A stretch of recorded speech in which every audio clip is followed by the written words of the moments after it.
Hey guys, Attorney Kate here talking about social media and how it affects your immigration case, or does it? It does. It totally does. They are checking a lot about you that is not in your application, starting with your social media.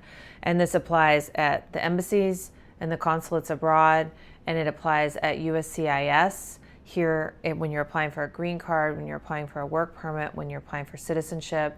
It's going to come into play if you're in immigration court and you have a prosecutor on the other side who might spend some time investigating you.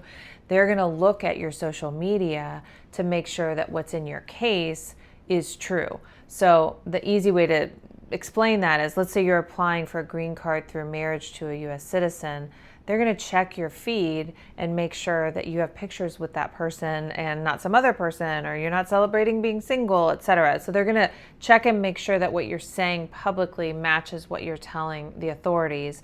And then if you back up a little bit and you talk about people who are trying to come into the country on a visa, maybe they're applying at the consulate or the embassy abroad, or they're at the airport, CBP has a right to take your computer or your phone if you're not a US citizen and to review it. Now you can decline, but that's going to result in you getting ejected or leaving the country. So if you want to come in, you need to be prepared to have your social media handles and your devices checked.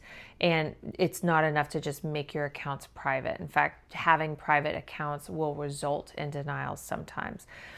Now, the murkier question is, can you post your political opinions online, on social media? Because you have the right to do that, of course. And if you are critical of the Trump administration or their policies publicly, that may result in you getting denied. So I'm not going to give you legal advice about what to do, but it is worthy of consideration. But at the end of the day, who you are online will absolutely be considered when you're applying for any type of immigration benefit, and you should be cautious.